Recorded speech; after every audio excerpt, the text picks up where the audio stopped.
আমাদের পক্ষ থেকে কোনো ছাড় নাই। সম্মানিত দর্শক, আসসালামু আলাইকুম। এই মুহূর্তে পৃথিবীর সবচাইতে বিপজ্জনক বর্ডার কোনটি? আপনি জানলে অবাক হবেন। এই মুহূর্তে পৃথিবীর সবচেয়ে বিপজ্জনক বর্ডার বাংলাদেশ এবং ভারতের বর্ডার। কারণ 2025 সালের জানুয়ারি মাসের শুরু থেকেই বাংলাদেশ এবং ভারতের বর্ডার বেশ উত্তপ্ত অবস্থার মধ্যে সময় পার করছে। একদিকে ঝিনাইদহের মহেশপুরের শ্যামকুরের মাটিলা গ্রামের কোদালিয়া নদীর কর্তৃত্ব পুনরুদ্ধার করে বিজিবি, অন্যদিকে চাঁপাইনবাবগঞ্জের চৌকা সীমান্তে বেআইনিভাবে কাঁটাতারের বেড়া দেওয়ার চেষ্টা করে বিএসএফ। বিজিবি সেখানে বাধা দেয়, তারপর ঠিক একদিন পরে আবারও কাঁটাতারের বেড়া দেওয়ার জন্য মাটি খোঁড়াখুড়ি শুরু করে বিএসএফ। আর এই নিয়ে স্থানীয়দের মধ্যে এক আতঙ্ক ছড়িয়ে পড়ে। সবচেয়ে দুঃখজনক হচ্ছে এই ঘটনা বিএসএফ ইতিহাসে প্রথমবারের মতো করছে না, বরঞ্চ এলাকাবাসীর ভাষ্যমতে বিএসএফ এই ঘটনা বারংবার করেছে, অতীতে এখনও করার চেষ্টা করছে। অতীতে বিজিবি বাধা না দিলেও এখন কিন্তু বিজিবি দারুণভাবে বাধা দিচ্ছে বিএসএফকে। তাহলে প্রশ্ন হচ্ছে, এতদিন কি বাংলাদেশ সরকার ভারতের কাছে নতজানু হয়েছিল, নাকি অন্য কোনো রাজনৈতিক কারণে বিজিবি কোনো প্রকার কোনো বাধা দেয়নি? এই পুরো বিষয়টি জানবো আজকের ভিডিওতে। চলুন শুরু করি। প্রথম ঘটনাটি হচ্ছে বিজিবির কোদালিয়া নদীর কর্তৃত্ব পুনরুদ্ধার করা। দেখুন, বাংলাদেশ এবং ভারতের সাথে প্রায় 54টি আন্তঃসীমান্ত নদী রয়েছে। আন্তঃসীমান্ত বা ট্রান্সবাউন্ডারি রিভার। ট্রান্সবাউন্ডারি রিভার হচ্ছে ওই রিভারগুলো যেগুলো একই সাথে একাধিক দেশের মধ্যে দিয়ে প্রবাহিত হয়েছে। সো বাংলাদেশ এবং ভারতের এরকম 54টি নদী আছে যা ভারত এবং বাংলাদেশের মধ্যে দিয়ে প্রবাহিত হয়েছে। কোদালিয়া নদীটি ঠিক এমনই একটি নদী যা ভারত হয়ে বাংলাদেশের শ্যামকুর 0 পয়েন্ট দিয়ে বাংলাদেশের মধ্যে প্রবেশ করেছে এবং মাটিলা গ্রামের মধ্য দিয়ে প্রবাহিত হয়েছে। আপনি যদি বাংলাদেশের 1961 সালের ম্যাপটি দেখেন, তাহলে ওখানেও দেখতে পারবেন যে কোদালিয়া নদীটি বাংলাদেশের সীমানার মধ্যেই প্রবাহিত হয়েছে এবং 74 সালে ভারত ল্যান্ড বাউন্ডারি এগ্রিমেন্ট হয়। ওই এগ্রিমেন্ট অনুযায়ীও কোদালিয়া নদীর একটা অংশ যেটা বাংলাদেশের সীমানা ধরে প্রবাহিত হয়েছে, এটি বাংলাদেশের বাউন্ডারির মধ্যেই পড়ে। কিন্তু স্বাধীনতার পরবর্তী সময়কাল থেকে আজ পর্যন্ত এই কোদালিয়া নদীটি ভারত বাংলাদেশের সীমানা ধরে যে অংশে প্রবাহিত হয়েছে প্রায় 4.8 কিলোমিটার, এই অংশটি বিএসএফ বেআইনিভাবে দখল করে রেখেছিল। এমনকি এই নদীর পার জুড়ে যে কৃষিকাজ করত কৃষকেরা, এই কৃষিকাজও বিএসএফ অন্যায়ভাবে বন্ধ করে দিয়েছে। বিএসএফ এই স্থানীয় কৃষকদের বিভিন্ন ধরনের অস্ত্রের ভয় দেখিয়েছে এবং বিভিন্ন ধরনের হুমকি ধামকি দিয়েছে যাতে করে কৃষকেরা এই নদী অঞ্চলে কাজ করতে না পারে। এই ইন্টারভিউটি দেখলে আরও ক্লিয়ার হবে আপনার কাছে। বিএসএফ 4 থেকে 5 কিলোমিটার তাদের ধক ধরে রাখতো। আমাদের নদী ঘেঁষে যে জমি জায়গাগুলো আছে বাংলাদেশের, কৃষকরা এখানে চাষ করতে পারতো না। সর্বশেষ 58 বিজিবির commanding officer lieutenant colonel Shah Mohammad Azizus Shahid সকল প্রকার তথ্য, দলিল, দস্তাবেজ সহ বিজিবির এই অন্যায়ের বিরুদ্ধে আওয়াজ তুলেন এবং বাংলাদেশের ন্যায্য 4.8 কিলোমিটার কোদালিয়া নদী পুনরুদ্ধার করেন এবং তিনি এলাকাবাসীকে ডেকে তাদেরকে বাংলাদেশের হিস্সা বুঝে নেওয়ার জন্য বলেন যে এখন থেকে এই অংশ বাংলাদেশিদের, বাংলাদেশিরাই এই এলাকার চাষাবাদ করবে। আর এই ঘটনার পরে ভারতীয় মিডিয়ার স্বভাবসুলভ অপপ্রচার শুরু হয়। ভারতীয় প্রধান সারির গণমাধ্যম যেমন পিটিআই এবং আনন্দবাজারের মতো পত্রিকাও এই ঘটনা নিয়ে প্রোপাগান্ডা ছড়ানো শুরু করে। তারা বিএসএফের উদ্ধৃতি দিয়ে বলে যে বাংলাদেশ নাকি ভুল করছে, বাংলাদেশ নাকি ভারতের জমি দখল করে নিচ্ছে, এই জায়গা কোদালিয়া নদী সংলগ্ন এই জায়গা নাকি ভারতেরই। অবশ্য বাংলাদেশের বিজিবি এটা পরিষ্কার করেছে যে বিএসএফ আনন্দবাজার বা পিটিআইকে ওই ধরনের কিছুই বলেনি। আবার কিছু কিছু মিডিয়া তো একেবারে উদ্বিগ্ন হয়ে পড়ে। তারা বাংলাদেশের বিভিন্ন মিডিয়ার বরাত দিয়ে বলেছে যে বাংলাদেশ নাকি ভারতের 5 কিলোমিটার জায়গা দখল করে নিয়েছে। তবে পরবর্তীতে বিএসএফ এই তথ্য ভিত্তিহীন বললে তারা দুশ্চিন্তামুক্ত হন। তাহলে একবার ভাবুন যে আমরা আমাদের হিস্সা বুঝে নিয়েছি, তাতেই আপনারা মনে করছেন যে আপনাদের জায়গা আমরা দখল করে নিয়েছি। তাহলে বিভিন্ন সময়ে আপনারা যে আমাদের জায়গা দখল করে নিয়ে ভোগ করেছেন এবং একটা কর্তৃত্ব দেখানোর চেষ্টা করেছেন এবং করছেন, তাহলে আমাদের কেমন ফিল হয়েছে? বিশেষ করে গত কয়েক বছর ধরে ভারত বাংলাদেশের সীমান্তে যে কর্তৃত্ব দেখিয়েছে তা আসলেই খুবই দুঃখজনক। এবার আসি দ্বিতীয় ঘটনায়। গত 5 জানুয়ারি চাঁপাইনবাবগঞ্জের চৌকা সীমান্তে বিএসএফ অবৈধভাবে জিরো লাইন থেকে 50 গজের মধ্যে কাঁটাতারের বেড়া দেওয়ার জন্য মাটি খোঁড়াখুড়ি শুরু করে। বিজিবি একটা পতাকা বৈঠক করে এবং ওই দিনের মতো বিএসএফ কাজ বন্ধ করে। ঠিক তার একদিন পরে মানে 7 জানুয়ারি বিএসএফ আবারও একই জায়গায় কাঁটাতারের বেড়া দেওয়ার জন্য প্রস্তুতি নিতে শুরু করে। বিজিবি আবার বিএসএফকে বাধা দেয় এবং বিজিবি ও বিএসএফের মধ্যে আবারও দফায় দফায় পতাকা বৈঠক অনুষ্ঠিত হয়। আর এই ঘটনাকে কেন্দ্র করে ওই এলাকায় এক চাঞ্চল্যকর পরিস্থিতি তৈরি হয়। আপনারা সবাই দেখেছেন যে বিজিবির পিছনে হাজার হাজার মানুষ দাঁড়িয়ে আছে সরিষা ক্ষেতের মধ্যে। এই সরিষা ক্ষেতের এই আইকনিক ছবিটি ইতোমধ্যে ভাইরাল হয়েছে বিভিন্ন সোশ্যাল মিডিয়ায়। আর এই চাঞ্চল্যকর পরিস্থিতি নিয়ে বিজিবি ও বিএসএফের মধ্যে একটা স্ট্যান্ড অফ সিনারিও তৈরি হয়, যেখানে দেখা যাচ্ছে বিজিবির বাংকারের পিছনে স্থানীয় এক কৃষক কাস্তে হাতে বসে আছে। আইকনিক এই ছবিটিও ভাইরাল হয়ে যায় সাথে সাথে। কাস্তে হাতে কৃষকের এই আইকনিক ছবিটি একটা কঠোর বার্তা দেয় যে বাংলার আবাল বৃদ্ধ বনিতা তার সার্বভৌমত্ব রক্ষার জন্য সব সময় সদা জাগ্রত।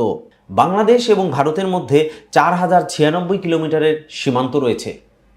এর মধ্যে অর্ধেকেরও বেশি মানে 2216 কিলোমিটার বাংলাদেশ এই সীমানা শেয়ার করেছে ভারতের পশ্চিমবঙ্গের সাথে এবং বাকি 1141 কিলোমিটার শেয়ার করেছে ভারতের 7 সিস্টার্সের আসাম, ত্রিপুরা, মিজোরাম ও মেঘালয়ের সাথে।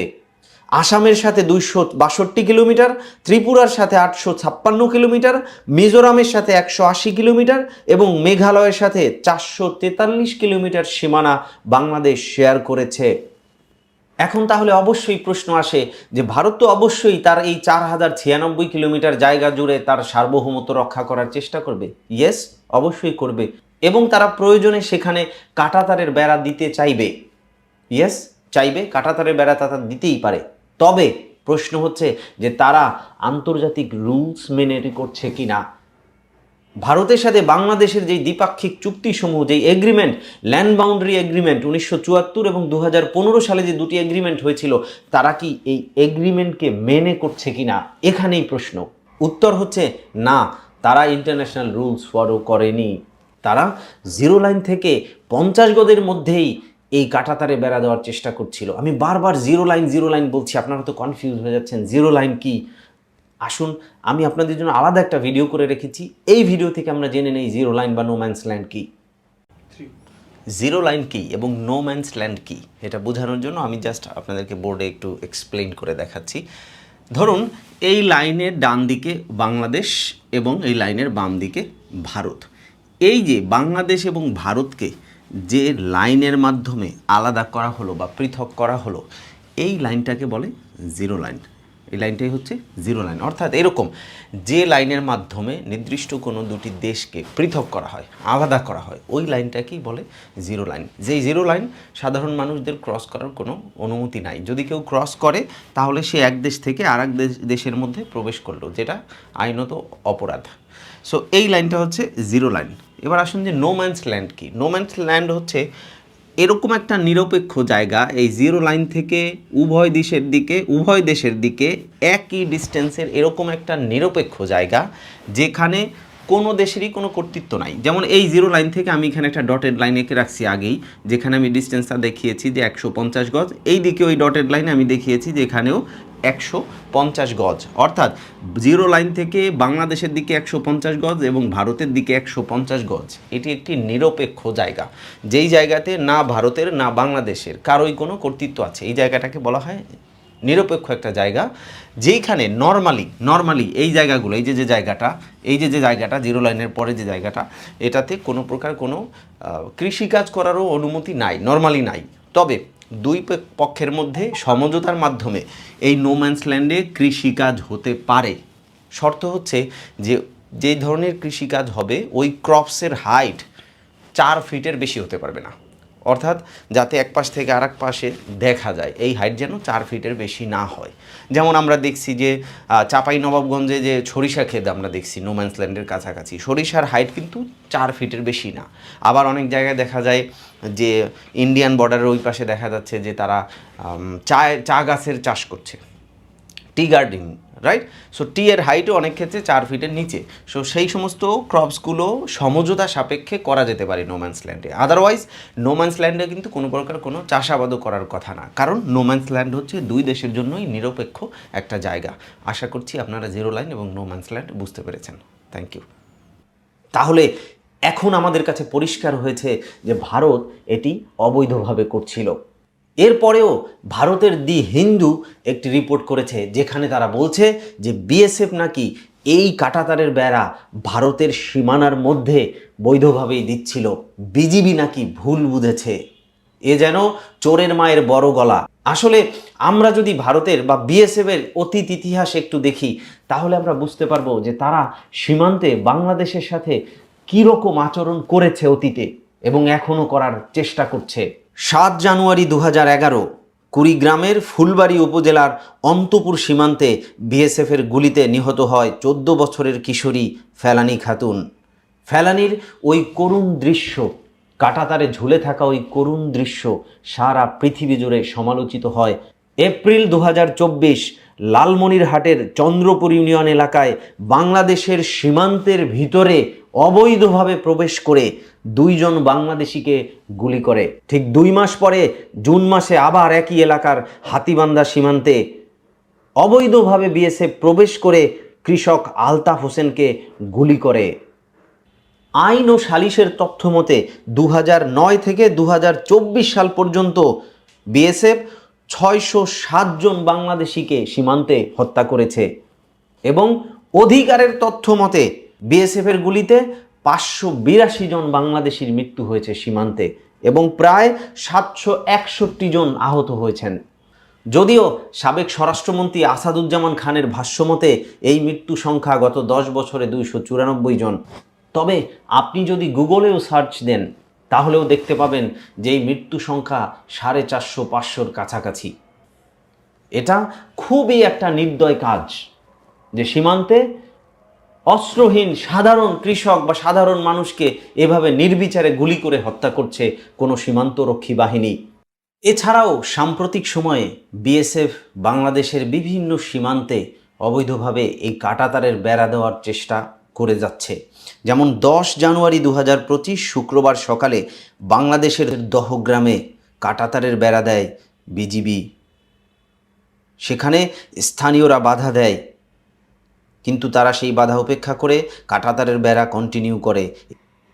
এরপর 51 বিজিবি ব্যাটালিয়নের পানবাড়ি ও দহগ্রাম ক্যাম্পের বিজিবি সদস্যরা এসে বাধা দেয়, কাজ বন্ধ করে। কিন্তু 6 দিন পরে তারা ওই কাঁটাতারের বেড়ার মধ্যে খালি মদের বোতল লাগিয়ে রেখে চলে যায়, যাতে এলাকায় একটা ভীতিকর পরিস্থিতি তৈরি করা যায়। আতঙ্কিত এলাকাবাসী মনে করছেন যে এই মদের বোতলের ভিতরে হয়তো অ্যাসিড জাতীয় কোনো জিনিস থাকলেও থাকতে পারে। 18 জানুয়ারি 2025 চাঁপাইনবাবগঞ্জে শিবগঞ্জ উপজেলার চৌকা সীমান্তে উত্তেজনার নতুন রূপ দেখা যায়।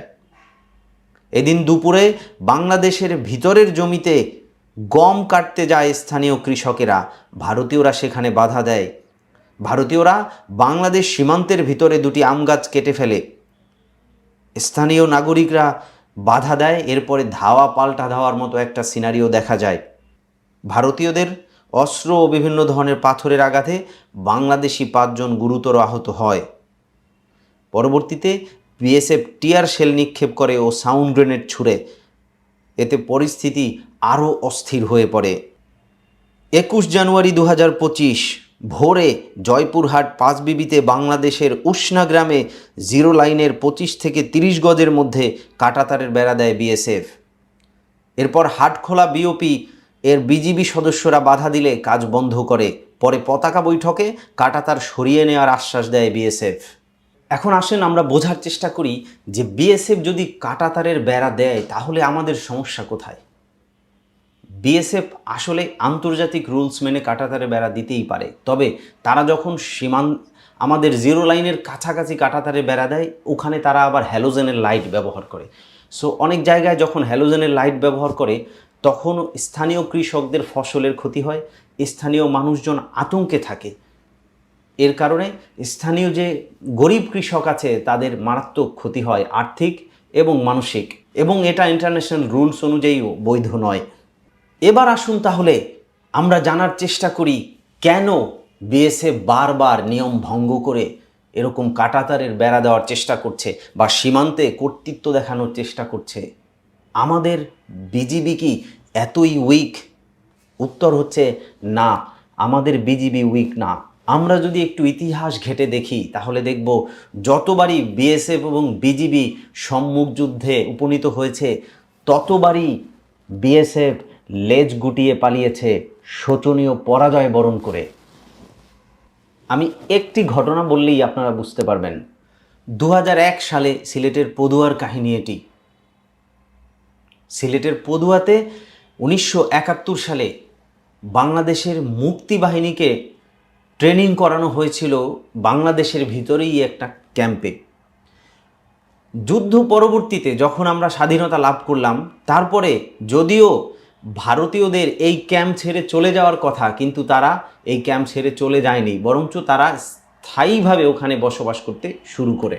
2001 সালে যখন বিজিবির প্রধান ছিলেন, মহাপরিচালক ছিলেন major general ALM Fazlur Rahman, ওই সময়ে তারা তাদের ওই পদুয়ার তার ক্যাম্প থেকে বাংলাদেশের সীমানা ব্যবহার করে আরেকটা ক্যাম্পে যাওয়ার জন্য একটি রাস্তা তৈরি করতেছিলেন, যেখানে বিজিবি বা তৎকালীন বিডিআর তাদেরকে বাধা দেওয়ার পরেও, বারবার বাধা দেওয়ার পরেও তারা সেই বাধা উপেক্ষা করে সেই রাস্তা নির্মাণ চলমান রেখেছিলেন। এরপর তৎকালীন বিডিআরের মহাপরিচালকের নির্দেশে বিজিবি 3টা ক্যাম্প, অস্থায়ী ক্যাম্প বৈধভাবেই বাংলাদেশের সীমানার মধ্যে এস্টাবলিশ করে, এবং এটা দেখে বিএসএফের সদস্যরা ওই ক্যাম্পে গুলি করে, সরাসরি গুলি করে, এবং এটা প্রতিরোধ করতে বিডিআর সদস্যরা বিএসএফের ওই পদুয়ার ক্যাম্প চতুর্দিক থেকে ঘিরে ফেলে। কয়েক রাউন্ড গুলি করার পরে মাইকিং করে বিএসএফ সদস্যদের আত্মসমর্পণ করার জন্য বলা হলে প্রায় 70 জন বিএসএফ একত্রে আত্মসমর্পণ করে বিডিআরের কাছে। এই ঘটনা ছিল 16 এপ্রিলের। ঠিক তার 2 দিন পরে এই অপমান সইতে না পেরে বিএসএফ প্রতিশোধ নেয়ার উদ্দেশ্যে সিলেটের পদুয়া থেকে প্রায় 200 কিলোমিটার পশ্চিমে কুড়িগ্রামের বড়াইবাড়ি সীমান্ত দিয়ে অনুপ্রবেশ করে প্রায় 400 জন বিএসএফ সদস্য, এবং তারা রাতের গভীরে, শেষ রাতের দিকে প্রায় 4:30-এর দিকে তারা কুড়িগ্রামের ওই সীমান্ত অতিক্রম করে বড়াইবাড়ি ক্যাম্প খুঁজতে থাকে। এবং স্থানীয় কৃষকরা যারা ভোর রাতে খেতে পানি দেওয়ার উদ্দেশ্যে বের হয়েছিল তাদের কাছে হিন্দিতে বাংলাদেশের ক্যাম্পের লোকেশন জানতে চায়।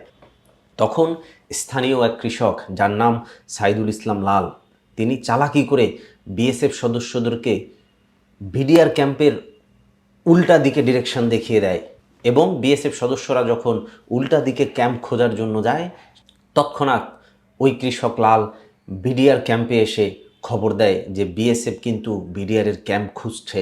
আলটিমেটলি বিএসএফের ওই 400 জনের টিম বড়াইবাড়ি ক্যাম্প খুঁজে পায়, এবং তারা ক্যাম্পকে টার্গেট করে বৃষ্টির মতো গুলি ছুড়তে থাকে। প্রথম 4 ঘন্টা বড়াইবাড়ি ক্যাম্পের 8 জন বিডিআর সদস্য খুব চৌকসতার সাথে ভারতীয় গোলাবর্ষণের অ্যাগেনস্টে কোনো প্রকার গুলি না ছুঁড়ে চুপচাপ বসে থাকে। আর ভারতীয় বিএসএফ ওই 400 জন মনে করে যে হয়তো বিডিআর সদস্যরা ক্যাম্প ছেড়ে পালিয়েছে। এরপর 9:30 থেকে 11টা পর্যন্ত আরও 20 জন বিডিআর সদস্য ওই 8 জনের সাথে সংযুক্ত হয় এবং এই 28 জনে মিলে ইনিশিয়াল থ্রাস্ট মোকাবেলা করে। এরপর ময়মনসিংহ থেকে আরও একটা ব্যাটালিয়ন স্ট্রেংথের বিডিআর ওই ক্যাম্পের উদ্দেশ্যে পাঠানো হয় এবং ময়মনসিংহ থেকে এই ব্যাটালিয়ন স্ট্রেংথের বিডিআর যখন ওই ক্যাম্পের কাছাকাছি আসে, তারপরে বিএসএফদের সাথে তুমুল লড়াই শুরু হয়। প্রায় 1.5 থেকে 2 দিন, অর্থাৎ 18 তারিখ সারা দিন সারা রাত, 19 তারিখ সারা দিন এবং সন্ধ্যা পর্যন্ত এই যুদ্ধ চলমান থাকে। আলটিমেটলি এই যুদ্ধে মাত্র 3 জন বিডিআর সদস্য নিহত হন এবং ভারতের প্রায় 4 শতাধিক বিএসএফ এই যুদ্ধে নিহত হন। তাহলে বুঝতে পারছেন যে আমাদের বিজিবি বা তৎকালীন বিডিআর এবং এখনকার বিজিবি এতটা উইক নয়। দেশের সার্বভৌমত্ব রক্ষার প্রয়োজনে বুকের তাজা রক্ত ঢেলে হলেও দেশের সার্বভৌমত্ব রক্ষা করে যাবে প্রাণপণে। এবং আপনারা জানেন যে এই বিজিবি সদস্যদের কিন্তু পরিচালনা করা হয় বাংলাদেশ আর্মি অফিসারদের মাধ্যমে। সো বাংলাদেশ আর্মি অফিসাররা এবং বিজিবির এই সদস্যরা কিন্তু দেশপ্রেমে উদ্বুদ্ধ এবং বাংলাদেশ আর্মি ও বিজিবি সদস্যদের ট্রেনিংয়ের কিন্তু একটা সার্টেন স্ট্যান্ডার্ড আছে। সো আপনারা অবশ্যই ইতিমধ্যে হয়তো দেখেছেন লেফটেন্যান্ট কর্নেল গোলাম কিবরিয়া কি বলেছেন। যদি না দেখে থাকেন চলুন আরও একবার দেখে আসি। আমি এনাফ বিএসএফকে সাইজ করার জন্য, তো আমি না ডাকলে আপনারা ওখানে ভিড় করে আমাদের কাজকে ব্যাঘাত ঘটাবেন না। আমাদের হাতে অস্ত্র আছে, আমাদের ট্রেনিং আছে, সর্বশেষ হচ্ছে আমাদের মনোবল আছে এবং আমাদের পিছনে 18 কোটি মানুষ আছে। গোলাম কিবরিয়া স্যারের ওই 18 কোটির একজন হিসেবে আমিও প্রস্তুত আছি এবং কবি মুহিব খানের সাথে কণ্ঠ মিলিয়ে বলতে চাই, ইঞ্চি ইঞ্চি মাটি সোনার চাইতে খাঁটি, নগদ রক্ত দিয়ে কেনা, শত্রু বা দখলদার একটি কণাও তার কেউ কেড়ে নিতে পারবে না। তাহলে আমরা বুঝতেই পারছি যে বিজিবির এই বিজয়ের পিছনে কারণ কি। বিজিবির এই বিজয়ের পিছনে কারণ বিজিবির দেশপ্রেম, সাহসিকতা এবং স্থানীয় বাংলাদেশিদের ঐক্যবদ্ধ সহযোগিতা, যার প্রমাণ আমরা বারে বারে পেয়েছি।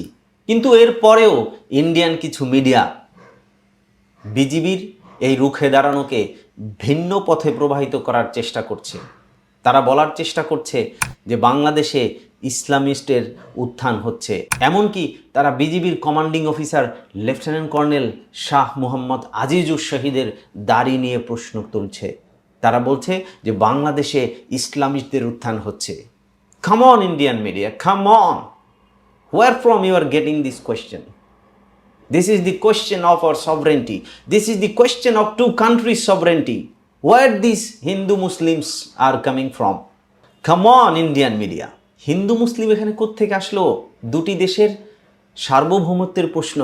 যাই হোক, এই মুহূর্তে ডক্টর মোহাম্মদ ইউনূসের নেতৃত্বাধীন সরকারের ভারতকে পাত্তা না দেওয়া, পাকিস্তানের সাথে সামরিক সম্পর্কের উন্নতি করা, তুরস্ক থেকে ট্যাঙ্ক কেনা এবং চায়নার সাথে ওভারঅল সম্পর্কের উন্নতি ভারতকে বেশ চিন্তার মধ্যে ফেলেছে এবং এই বিষয়গুলো নিয়ে ভারত দারুণভাবে উদ্বিগ্ন।